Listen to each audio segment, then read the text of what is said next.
Hello everyone, it's my great honor to be here to share with you what our group knows about Wilcannia region in Australia. In today's presentation, we will explore and analyze the issues of flooding hazard in the Wilcannia region. We have conducted a survey of geographical and cultural background of the region and examined precedents and approaches to solving flooding problems. At the same time, we will explore possible measures to protect the area's inhabitants and increase the resilience of local communities to flooding. Before we dive in, I'd like to give you a general idea of Wilcannia's location. If we look for Australia on a map, we will find a country in southern hemisphere with a rich ecology and diverse climate. Then, if we focus on southeast of Australia, we will find New South Wales, which has a rich history and culture, and is also the most popular state in Australia. Now, let's go one step further into the far east region of New South Wales. There, you will find a small town called Wilcannia, which sits on beautiful Darling River. Next, let's take a closer look at Wilcannia's climate characteristics, especially precipitation and temperature. First, let's look at the precipitation.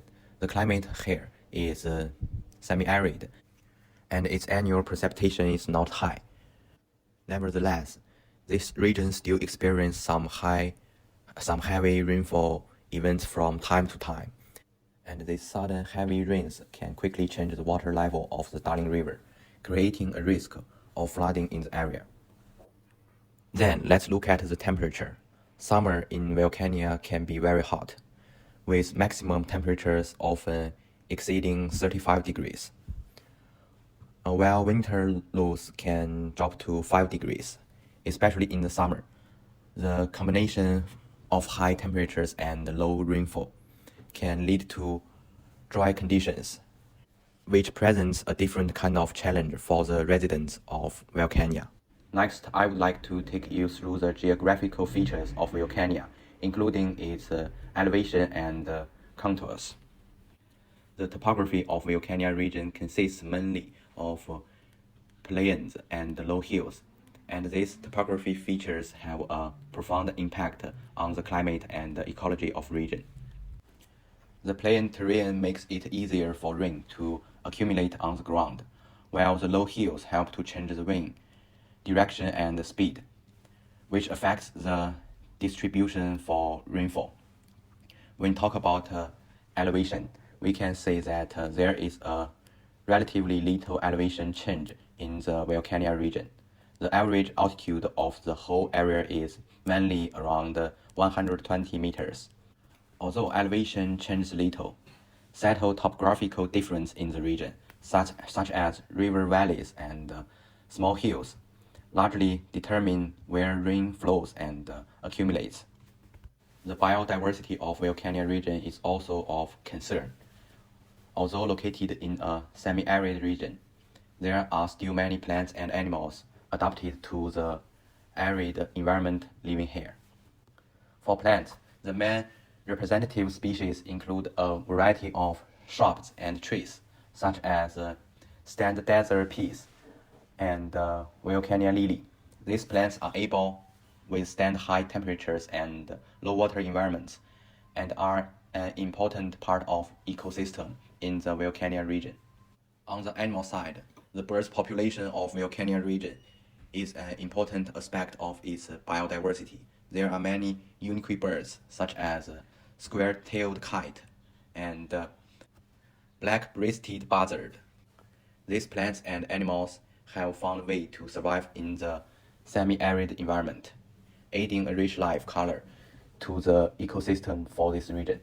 Although this part is relatively simple, understanding the biodiversity of the region is important to our understanding of Wilcannia's ecology. Although Wilcannia is a semi-arid region, it faces a distinct threat, flooding. This may sound contradictory, but let me explain in detail.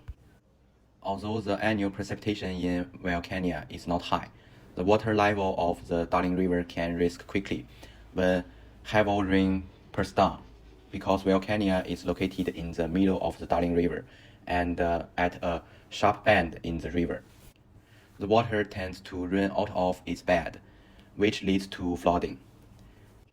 This kind of flooding is certainly a huge threat to the communities of Wilcannia. It will not only threaten the personal safety of residents, but also lead to property losses, and may also cause damage to the local ecological environment. After discussing the threat of flooding, another important threat that we cannot ignore is drought. As a semi-arid region, the residents of Wilcannia often face water shortage. During the hot summer months, water levels in rivers and groundwater may drop due to reduced precipitation, making water resources even scarcer. Drought not only has an impact on daily livings of residents, such as water supply problems, but also has a significant impact on agriculture and other water-dependent industries. In addition, drought can cause ecological problems. For example, it can cause soil quality to decline, affect the growth of crops, and even change the structure of entire ecosystems.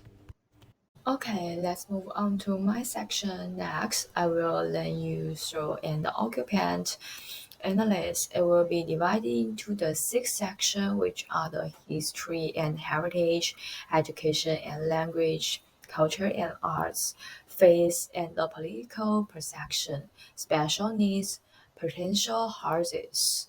The area lies in the traditional lands of the Bakanji people, who call the river Bakar.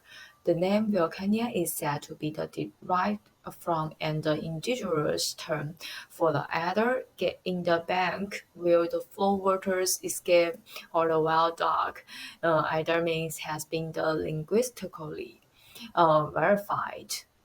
And the next, the history and the heritage. The history of the area is very old, even dating the baton of the thousands of years. The Bakaranjin people have been living on the bank of the Darling River for about the 40,000 years before the arrival of the European. Later in the 1850s, many pastoralists settled in the area.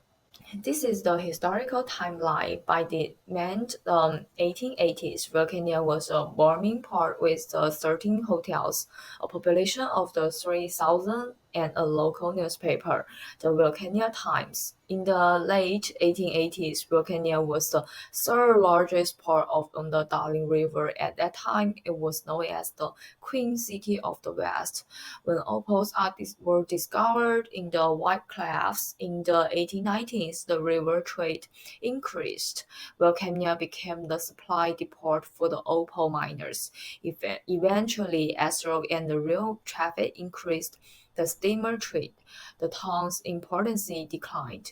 In the 2012, Virginia began an adult literacy campaign, and it is estimated that 40% of the Aboriginal people are illiterate. Well, the two of the better-known schools in the area are Wilcannia Central School and the St. Cyrus Community Parish School. Wilcannia Central School is a dedicated community provide a dynamic education for all students, instilling a lifelong love of the learning and growing the leaders of the tomorrow. The Pakanjin language is embedded in every communication at the Wilcannia Central School. One of the strengths of the Catholic education in the Wilcannia Forbes diocese is the diversity of the students. It reflects the diversity of the life in the Western New South Wales, and the curriculum embraces this. It takes into the account each student's strengths, learning needs, the culture and language background, disability, learning disability, and difficulties, as well as individual students' attitudes and the abilities. The next, the culture and arts. The art of the Bakenjin people is closely linked to their cultural heritage and the environment in which they live. In the old days, the main raw material for the creation were the stone, tree trunk, bark, and the clay. And today, some of the Bakenjin Aboriginal artists believe that the Bakenjin language is translated into the indigenous art for the eye and the heart. The two images on the right-hand side are by the artists of the packaging, the black dots and that look like the snap pattern, with the yellow line are the different ways the yachi move on the land. The blue cross and the half circle lines represent the wing of the life, which takes out the footprints with the arts as we completed our journey on the earth. As we enter the spirit world, our dream time. It also represents the water, the way it moves, flows the power of the water. The Bakenjin people of the Wilcannia Lake region believe that the landscape is the Wilcannia Lake. Was formed by a hunt for a giant kangaroo called Bookmurra. The landscape of this area is the actual remains of the Bookmurra. This kangaroo in the story is the sort of the Procotton down, a gigantic, flat-faced the kangaroo that is a now extinct fossil of the kangaroo has been founded in the area. The community has the autonomy. The indigenous Aboriginal Party of the Australian is the ruling party of the Wilcannia community. The political party were funded by the Owen Yaman in 2020. And the next, the special needs and the political hardship. When emergency strike, it is the vulnerable population that need our the most attention. For example, the elderly, children, people with the disability, and people with the certain illness may need it, the specialized assistance and help during a disaster, such as the special transportation and medication, proper shelter and the local medical care. At the same time, it is important to focus on the mental health of the local population. The potential hardship that may occur as a result of the volcanic hardship flood are the life-threatening, the injury, and the infectious disease risk, infrastructure damage, mental health issues like the post-disaster trauma, anxiety, and the depressions, loss of the family members. So I think that despite the improvements after the disaster, this is still a lot of work to be done, and get that need to be the further addressed by improving the post-disaster recovery the system. So that's about in my current research analysis. Wilcannia often faces flooding problems. The government funds and encourages local residents to rebuild their homes and supports the development of enterprises. But there are still some problems that need to be discussed and improved. About nature and severity, here are three related news information, namely, in 2022, the Bureau of Meteorology's current flood warning says Wilcannia may see a peak flow of about 43 to 46 gigaliter a day. In February of 2022, the Darling River peaked at 10 meters at Wilcannia. In 2011, Wilcannia to Broken Hill Road flooded. It's not difficult to see from these three pieces of information that Wilcannia is an area where flood disasters often occur. About emergency response, assistance is being provided through the jointly funded Commonwealth States Disaster Recovery Funding Arrangements. Assistance available under the DRFA may include help for eligible people whose homes or belongings have been damaged, support for affected local councils to help with the costs of cleaning up and restoring damaged essential public assets, concessional interest rate loans for small business, primary producers, and non-profit organizations. Freight subsidies for primary producers. And while Kenya also has some problems, there are not enough healthcare. Reports have surfaced a young mother who was made to sit outside a hospital on a cold night before being sent home due to under-resourcing. Financial problems. Reports have surfaced the Aboriginal people in Kenya are being fined up to 5,000 for leaving home to get food. Some of the people being fined are already living on meager incomes, and having to pay those fines will cause significant distress and further financial problems. Further entrenching disadvantage. Food security worries. When a person infected with COVID-19 visited the Seoul grocery store in the remote far western NSW town of Kenya, it spelled a disaster for the community. The one place in town selling fresh food was suddenly a no-go zone. Safety issues. So-called grey nomads traveling between Broken Hill, 195 kilometers to the southwest, and Sydney, 965 kilometers to the southeast, warn each other not to stop there for fear assault or theft. A Broken Hill service station operator tells motorists to drive straight through. Emergency response and strategies. Supporting flood-affected communities across New South Wales. On 18 March 2022, in response to large-scale floods across New South Wales during February and March, the Australian government announced an additional $75 million from the Emergency Response Fund for recovery and post-disaster resilience initiatives that support flood-affected communities in those states. Catholic Care Kenya, Forbes urges Uganda to reach out. CCWF staff worked alongside the Defense Force personnel going from house to house and listened to people's story of survival and provided information about CCWF services. They delivered food and drinks to residents, did first aid when required, and helped people look for cats and dogs missing since the flood.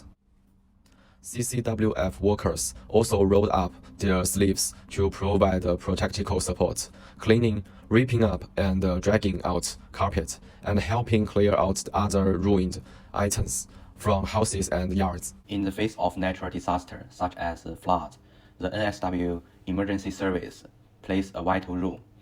As an organization made up for volunteers, their mission is to provide assistance in the event of natural disasters. In the event of flood, SES volunteers are actively involved in rescue operations. They help evacuate people trapped in their homes and coordinated with other relief organizations for joint relief efforts. The government's earlier warning system plays a vital role. The government will immediately issue warning information through various channels. This includes traditional media such as TV and radio, but also social media, mobile apps, SMS service. The government will ensure that everyone receives timely warning, no matter where they are or what means of communication they use. When necessary, the government will issue further instructions such as evacuation orders to protect the lives of residents. MOS is a state-of-the-art flood protection system designed to safeguard Venice from high tides and storm surges. It consists of 75 movable barriers installed at the entrance of 3 lagoon inlets. These barriers, made of steel and concrete, rest on the seabed when not in use. During high tides, compressed air is pumped into the barriers, causing them to rise and create a barrier against the incoming water. This hydraulic process takes approximately 30 minutes to complete. MOS utilizes advanced sensors and a central control system to monitor water levels and activate the barriers when necessary. It aims to preserve Venice's cultural heritage and combat the threat of rising sea levels.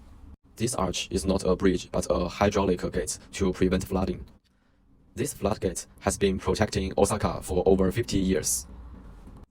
This arch is 11.9 meters high, 66.7 meters wide, and weighs 530 tons, made of steel, connected by hinges in the middle and rotatable on both sides, with a control room next to the arch, so that in the event of an incoming tsunami, the staff will activate the switch and the arch is set to connect and lie down within 30 minutes, reaching 44 meters deep into the water, forming an enclosure that blocks seawater intrusion through its arch-shaped structure, which in September 2018, when Typhoon Chabi triggered a storm surge and Japan's Kansai airport was flooded, it was this arch that blocked the water level, causing the water level to rise by 5 meters downstream and avoiding even greater damage.